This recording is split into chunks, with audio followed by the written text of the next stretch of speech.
G'day mate, welcome to episode 65 of the Exponential Performance Podcast with me, Matty Graham, and also Nick Taylor. In this episode, we are talking about overtraining and how to recover from overtraining. Nick also jumps into mindset and positivity, how this can influence not only your training and performance, but also day-to-day life. And we also take a look at a little bit of a quick tip around how to maximize your banded sidewalk. If that's an exercise you do in the gym, make sure you tune in. Let's get into it. Welcome to the Exponential Performance Podcast. Join sports scientist and performance coach Matty Graham to find out how to train smarter and maximize your performance no matter who you are. All right, g'day mate. Welcome to episode 65 of the Exponential Performance Podcast. It is so good to have you here. Nick and I have been doing a little bit of planning and reviewing the podcast and about how we tackle it. And so today's going to be our first trial of a slightly different format. We're going to go for slightly shorter segments, hopefully pack a little bit more quality content into the podcast without as much general chit-chat around and sort of padding, if you like. We're going to try and cut it down and have a, if you like, a smarter podcast, not necessarily a longer one. So with that in mind, we're going to jump into the first listener Q&A for today, which is about overtraining from our listener, Craig from America. Craig, take it away.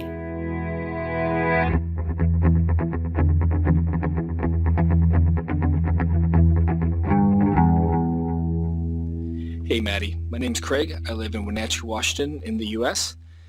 and I really enjoyed your show, but I am worried that I have maybe overreached too far already and I might be dealing with something like approaching overtraining syndrome or something like that, reading about it, but have a question about what I can do if I do decide to take a month or 2 months off. What kinds of activities can I do? Can I get my heart rate up at all? Can I do like a hike at 110 beats per minute, which would be my recovery zone? Can I go to the gym? Can I cross train? Just more information about overtraining and how to deal with it as a addicted runner who and skier, Nordic skier and mountain biker who has a hard time slowing down. Thank you. All right. So overtraining. Overtraining is a really interesting one, and I've talked about it previously on episode 4, way back in episode 4, if you want to go and dig that out, and also as another listener Q&A in episode 17, where we talked about a couple of different things around overtraining. So I don't want to just go back through that stuff again to keep time down. And so just as a quick recap of what overtraining is, overtraining is actually really hard to research if we're looking at the scientific research basis of overtraining. And that's because overtraining takes quite a long time to develop. It's quite a chronic condition, so it's quite hard to study things over a long period of time. The second thing is it's not very ethical to put people into an overtrained state. So most research projects around overtraining are sort of retrospective in that they take people who have potentially gone into this state of overtraining and then sort of looked at factors around it. So a lot of the overtraining research isn't that sort of classical randomized controlled study of a group of people becoming overtrained and then sort of fixing them, if you like, and a control group, because it's not very practical in that sense. Because overtraining also is very multifactorial in that there's so many different factors that influence a person's state, and it doesn't necessarily have to be the training that is causing their overtrained state. So with that in mind, Craig talked about there briefly about he thinks he's overreached a little bit. So there's a term called overreaching or functional overreaching. And what this is kind of like the natural training process. If we think about our progressive overload, we put a training stimulus on the body that's more than it's used to, and we go into a state of fatigue or depression in terms of our energy levels. Our body breaks down, and from there we build back up stronger and fitter, if you like. So functional overreaching is just a natural course of training and recovery. Where that drifts into overtraining, however, is when we don't give the body the recovery time that it needs to recover and supercompensate from that overreaching. And if we start doing that over multiple weeks and then multiple months, potentially even multiple years, that's when we get into this overtrained state. Interestingly, the definition of overtraining is just an unexplained decrease in performance. So if you are sick, if you get sick as in a cold or a flu, and your performance decreases, it's not overtraining, because the reason that your performance is down is because you're sick. You get out of your illness and you get back to your normal training and you get back, your performance is up. So overtraining is this chronic decrease in, unexplained decrease in performance. And way back in episode 4, I mentioned that I don't really like to think of it as overtraining. I like to think of it as under resting, because as long as you get adequate recovery for the training load that you're doing, you should be able to handle the training load. The disparity becomes, or the problem comes, when there's a disparity between your training load and your recovery. Whether or not that's just lifestyle factors or you not being able to get that recovery because you've got work, you've got family, whatever it might be, then that becomes the problem. So it may not necessarily the amount of training, but we look at the training because that's the stimulus that we can control a little bit better than recovery. So a little bit of a background on overtraining there. If you want to know more about it, check out episode 4 and episode 17, and I will put links to both of those over in the show notes at exponentialperformancecoaching.com/65 for episode 65. So you're overtrained. You've got overtraining syndrome. You're tired all the time. You're constantly getting run down, sick. Your training motivation is through the floor. You may have constant sort of tendinitis type issues throughout your body, indicating there's a large amount of inflammation and your body's not recovering properly. What do you do? So Craig talked about taking some time off, which is what needs to happen. We need to have a break from the training load that's causing the problem. In Craig's example, and for most people listening to this podcast, it's probably that high aerobic volume training load that's causing the problem. Because we are always doing this high aerobic load, the body's always getting this massive surge of stress hormones where we're constantly breaking the body down, and because we're doing lots of volume, we're not getting the recovery time required to adapt and compensate from it. So we're just getting that downward spiral. So what would a break look like? So Craig, you asked, can you get your heart rate up? Well, what I'd suggest is no. Keep your heart rate down. So because that's the problem. As soon as you start to jack your heart rate up, it's indicating that you are pushing hard.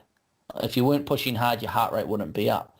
So you really want to ease back, and that means keeping your heart rate or your power down. So keep it down.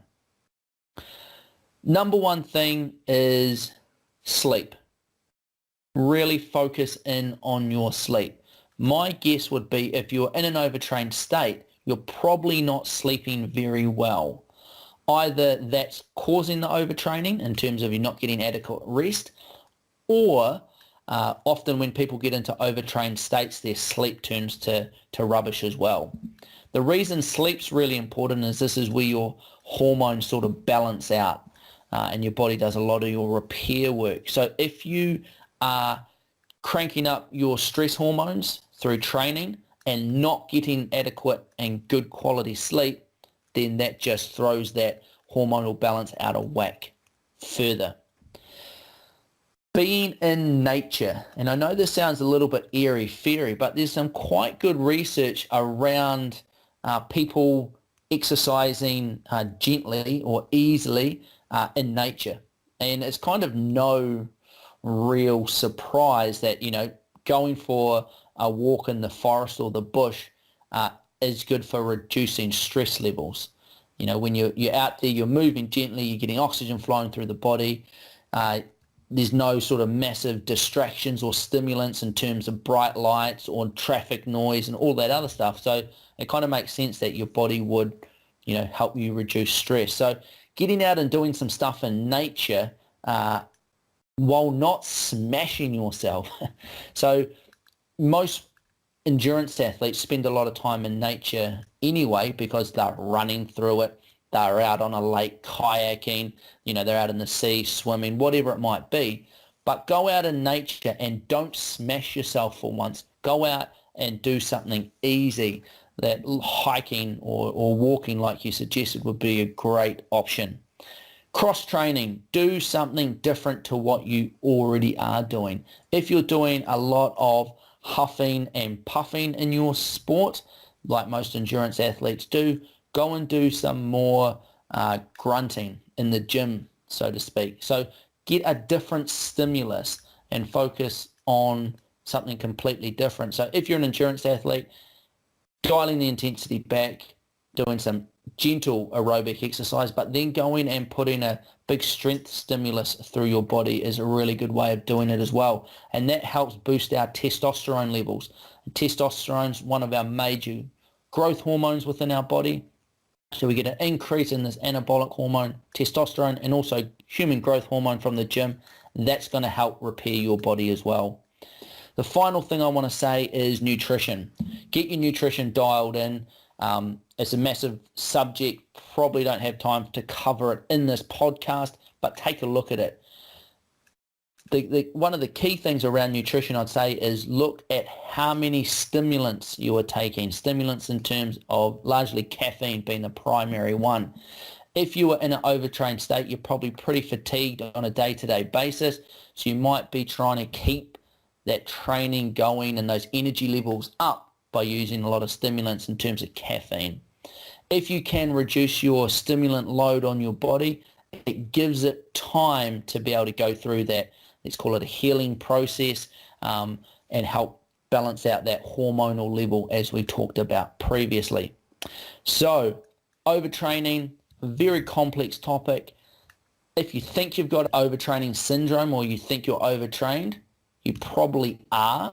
So try and dial it back, take it easy, do something different, and give your body the time that it needs to heal itself, because that's the only way that you are going to get better. Nick, anything to add on overtraining? I think you covered on all the points. I was gonna chip in with some nutritional stuff, but you did add that in there at the end. And I'd almost say it's a good time to maybe get a nutritionist on board and sit down with someone and look at your nutrition, because it's a great opportunity to use this time that you have now created yourself, because you're not going to be out there training. So you've got to do some recovery, you've got to do some relaxation, and really sort of sorting out your nutrition, even to the extent of getting some sort of herbal support or some vitamin support with the advice of a nutritionist or a naturopath can just help sort of heal the body. It doesn't compensate for any of the rest. You still have to take that time off. But then you can be building yourself back up, so when you do get back to do some training, you won't fall back into that same pattern and put that same stress on the body. Yeah, awesome. And I think not just only for nutrition, but just thinking there while you're saying that, is to get outside eyes on what you're doing, because often for people, they don't really realize how, often one direction they are. But having that third party look in on your training program, on your nutrition, what you're doing in terms of recovery, how much sleep you're getting, they can now offer that third party perspective. So, even if you want us to have a look through everything, feel free to reach out and contact us. have a look through your training program, sort of see, what we can do to get you back to where you need to be. I'm going to put a line under that. Overtraining. Done. One of the other changes that we've made for the podcast is that we're going to run a regular series where we cover one topic slightly more in depth over a couple of different episodes, building on what we learnt in the episode beforehand. So this is a way of breaking up more in-depth, longer sort of topics rather than talking to you for 45 minutes about one thing. We're going to break that up so you get it in more digestible segments over multiple episodes. And for our first series, Nick is going to jump into some segments around mindset and positive thinking and how this relates to performance. Nick Taylor, take it away.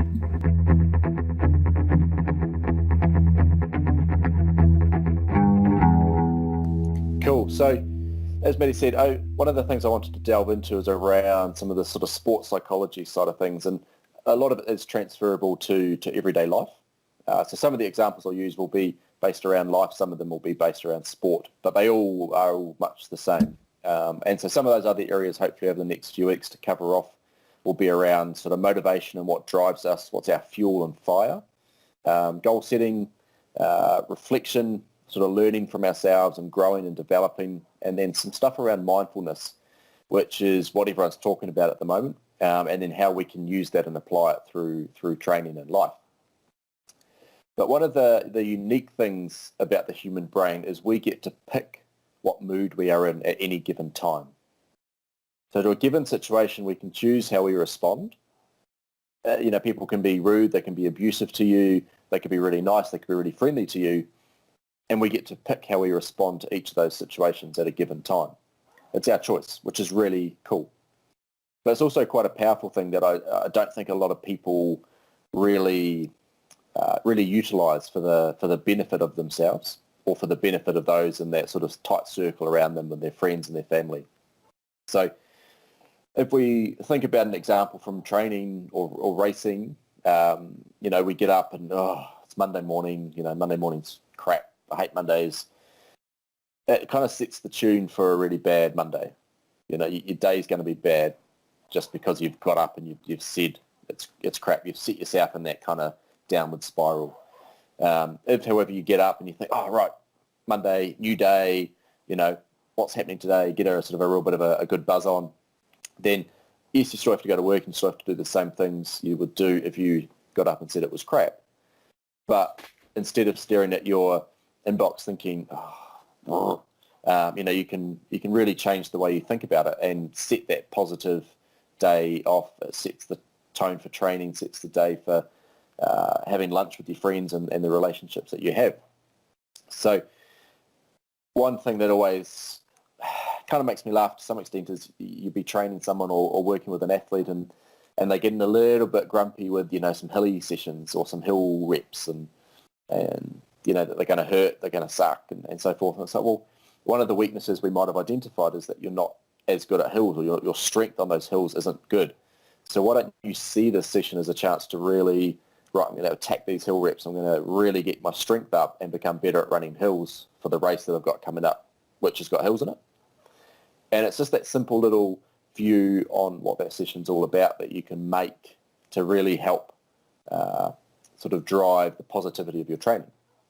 And so this all comes down to mindset and sort of setting your mind in the course that you want it to be. And you can change your mindset. So if you are having a bad day, you can change that bad day in an instant by changing the way you think about the day. And there's a quote that I've come across that I actually quite like, and I've used it for a few years to the extent where I now can't quite remember who initially said it. So if someone can remember, that would be great. But if you don't like something, change it. If you can't change it, change the way you think about it. And I'm sure a lot of leaders and so forth have probably used something similar over the years, but it's really giving us the power, empowering yourself to change the way you see the world. And I guess it's a wee side note. I'm not saying that you shouldn't feel angry, you shouldn't feel upset or mad, because some situations generally warrant those feelings. But this is about controlling ourselves on a day-to-day basis. So the best example, and it's used all over the show, but is road rage. You're driving to work, someone cuts you off, all of a sudden you're on the horn, you're pulling the bird, or flipping the bird, sorry, swearing at them. But what does that really achieve? And essentially all you do is you make yourself angry and you make yourself mad. And then you turn up to work and, your boss might send you an email and you just lose the plot and send something back that you shouldn't. And then you walk down to the coffee shop and you get a coffee and it's not quite 100% to what you thought it should be, and you abuse the barista for making you a bad coffee. And all you do is end up spreading this anger around the place, and you make yourself more angry. And it's very detrimental to our health to be angry all the time, to have all this kind of rage inside. For the simple act of, in that moment of that road rage, you could have stopped for a second in your mind and think, actually, okay, no one was hurt, we didn't crash cars, so I'll just take a breath, carry on. And then you get to work, the same email comes through and you think, actually, this doesn't sound quite right. You ask your boss a question, there's a bit of a misunderstanding with what email was sent, so there's no dramas there. You go down to the coffee shop and you have a nice cup of coffee and you carry on with your day. And so it's just that instantaneous mindset that, again, we get to pick. We get to pick how to respond, and we get to pick whether we spread positivity or negativity through the world. And we can see this with people, and you know who they are, that they're just chronically angry. They're always in a bad mood. They're always swearing at somebody, or the world's out to get them of some description. And Old Angry Andy. Angry Andy. Angry Andy. I like that. I'm going to have to use that with a few Andys that I know. But you can see it's bad for their health. It's bad for their relationships. They don't have a whole heap of friends that are wanting to hang out with them all the time because they're spreading this anger and this frustration all the time. And to be angry, I believe, or to be angry at somebody else is suggesting that you think that person is trying to hurt you, or that person deliberately got out of bed this morning to annoy you. And again, we come back to the case of the road rage and that person that cut us off. Maybe they've just been told some really bad news about a close relative. Or maybe they're speeding to the hospital to, their wife is about to give birth to their child. We don't know at any given time what someone else is going through. And so it's really that trying to put yourself into their shoes and think about it from their perspective. There's very few people in this world that would deliberately get out of bed and try and cut someone off in traffic. But yet every day we drive around with that mentality, ready to beep our horn, pull the finger, or whatever it might be. So take a step back, take a breath, and put yourself in their position, and just be a little bit nicer to the world, to yourself. And another example that it sprung to mind when I was sort of looking through some of this stuff and thinking about it is the crying baby on a plane. We've all been on an aeroplane where there's been a crying baby.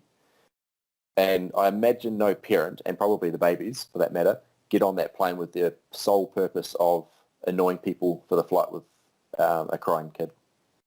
Often you'll see the parent, they're really embarrassed, they're trying their best to quieten the kid down. And you have the absolute power within you to be either the person that's a real dick about it, or the person that might, hey, can I grab you a glass of water? Can I help you out somehow? And actually help this parent, have a slightly more enjoyable experience. It's entirely up to you. And it's the same again for training. So you get to pick how you view a certain training session, like I said before, or how you respond during a race. You can make training a lot more positive for yourself. You can make a race a lot more enjoyable for yourself. And you can also then, I guess, manipulate the outcomes. Often if you're in a better headspace, you're more relaxed, more positive, you're going to have a better result. And coincidentally, if you're still in a better position mentally and able to sort of think about things, if you don't have a race go quite the way you hoped, you can still actually get something out of it, and you can still enjoy getting something out of it. And a recent example, I guess for myself, is with some cyclocross racing where I've been training pretty hard and felt a little bit flat during the week. Came to race day, actually felt pretty good in the morning, turned up, all good, great course, sunshine. Started the race, 5 minutes in, I was just like, I just got nothing. Like my legs were just not happy. And I could have easily just been like, oh no, I'm out, I've got to save myself, or, I don't want to push through this pain and be really upset about the fact I didn't finish the race and that I didn't enjoy myself. But instead, I just, back off the intensity a little bit and, try and find some enjoyments. Okay, I'm going to ride that part of that course really, really well. And then you get to the end of the race and it's a more positive experience on a race that could have been a negative experience. So it's just a very simple tweak in the mind in a very split second that everyone has the power to make right from the second, essentially. So the challenge I'm sort of going to throw out to you, and I'm going to throw out a challenge at the end of each one of these wee segments, is to control your reactions in the next day or the next week, the next month, and choose how you want your days, your weeks to be, your interactions with friends and family. If you want to be happy and enjoy your day, then you totally have the power to do so. If you want to be an angry, negative dick, then you also have the power to be so. But just don't choose to do that to too many people, because you'll lose friends pretty quickly. Yeah, nice. I like it.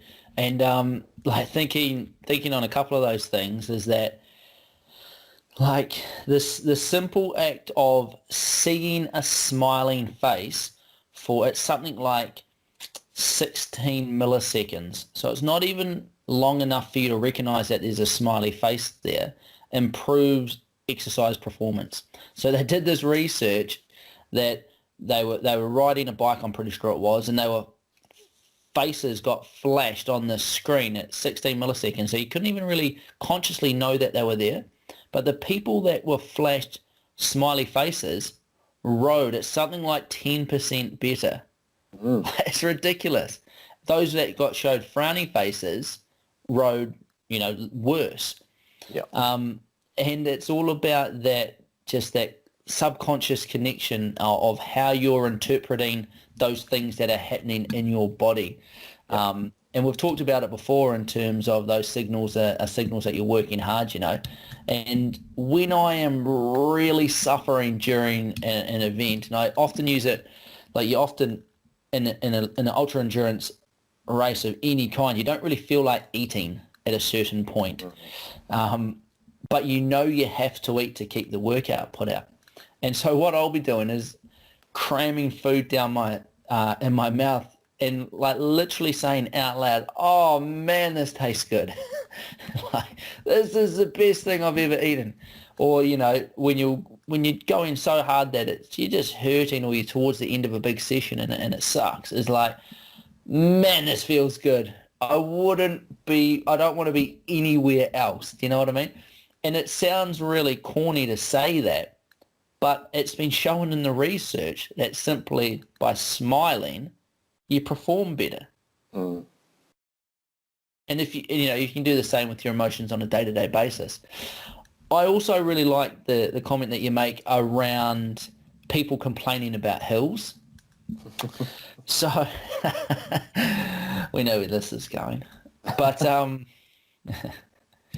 I really love the sort of concept of that. I don't have to train; I get to train. Like it's a privilege to go out and do it. And I'm pretty lucky in my role with High Performance Sport New Zealand. I work with some of our para athletes, our para alpine skiers. So these are guys that have broken their backs essentially, and now they're in a wheelchair and they ski in a sit ski ridiculously fast, and they are absolutely crazy because they come from downhill mountain biking backgrounds or like motocross backgrounds. So they take the same ridiculous, crazy, big ball attitude that they had that resulted in a broken back, and then they put that on the snow in these pretty much rockets that they go down the slopes in. But I found it really interesting. We've got this little mountain. It's a hill, in Wanaka called Mount Iron. Everyone goes up it. Tourists go up it. It's a day-to-day thing. And one of these athletes said to me, man, I'd love to go up there one day. But he can't go up there. It's not wheelchair accessible. And so whenever I'm running up a hill or biking, or I'm doing something that kind of sucks, and I was just like, oh, this sucks. I wish I wasn't here. I remind myself that it's a privilege to be doing what I'm doing right now. Like 2 functioning legs, bonus. Do you know what I mean? Mm-hmm. Where there's some people that would give anything to be able to go and do that thing right now because they can't do it, and they'll never be able to, unless they get there by a helicopter. But they don't want to get there by a helicopter. They just simply want to go and walk or run up a hill, but they can't. So remember that you get to do a lot of the things that it's a privilege to do a lot of the things that you get to do on a daily basis, where a lot of people would love to be doing those things. They don't. Yeah, totally agree. Awesome. So I look forward to next episode segment on mindset and positivity. What are we going to be digging into next segment? Around motivation, and awesome. I guess people's whys and how we can frame that so it's actually our motivation and owning motivation. Excellent. All right, team, we're going to take a little bit of a sneak peek insight into one of the training plans offered at Exponential Performance Coaching over on our website. And this week, we're going to be taking a look at the multi-sport winter base plan.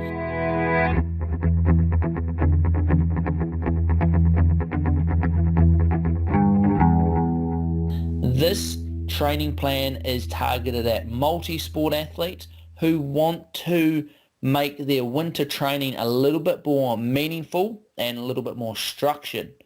So winter's often a hard time for training, but it doesn't necessarily have to be. Using a bit of a smart approach, I think you can really maximize your training over winter to do things that are often neglected or things that you can't do over the summertime because of your higher training load and racing schedules. Things such as strength training to develop injury resilience, and also technique training to maximize your neuromuscular efficiency across all disciplines.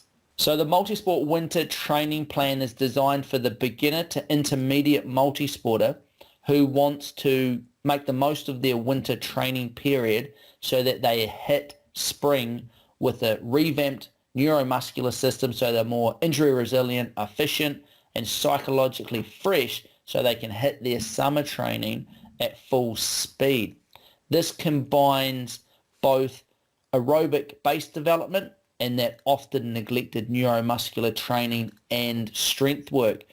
So it includes a 17-week training plan along with a strength training plan that you can do with minimal equipment, and then also technique sessions, running, kayaking, and on the bike as well. So if you want to get a little bit more structure into your winter training and not have the price tag that personalized coaching has on it, check out the 17-week winter multi-sport training package over at exponentialperformancecoaching.com/MS Winter, and I'll put a link for it over in the show notes for this episode as well. We're going to jump into our last segment for today, and that is our quick tip.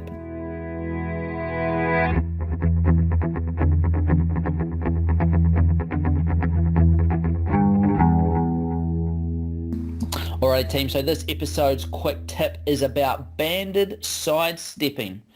Now, many of you may have done banded sidestepping in a strength program in the gym as an activation exercise or a priming exercise or something to develop your medial glute in itself. So this is the exercise that you put a band around your ankles or sometimes your knees, and then take small steps to the side, sometimes called banded crab walk as well, with the idea that you're developing your medial glute, the glute muscle that's on sort of the side of your hip that helps with your pelvic or your hip stabilization.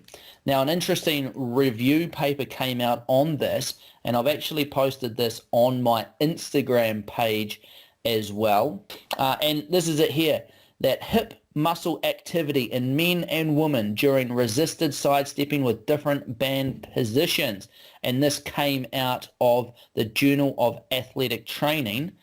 What this paper showed is that having the band around not your knees, not your ankles, but actually your feet had the biggest activation in your medial glute. So if you are really interested in developing your medial glute, which is why we do this exercise, then having your band placed around your toes, if you can imagine that, I'll put a picture up there as a picture in the research of where they had the band placed. And on Instagram, I also had a wee video of me doing a banded sidestep like this as well. That is where you get the most glute activation. One of the things I really like about a scientific approach to training, well, it's one of the things I like about science in general, I guess, is that there's always emerging bodies of research. There's not just one idea and then that's it. There's no change in it. People are not fixed in their ways. So I really like that new things come out.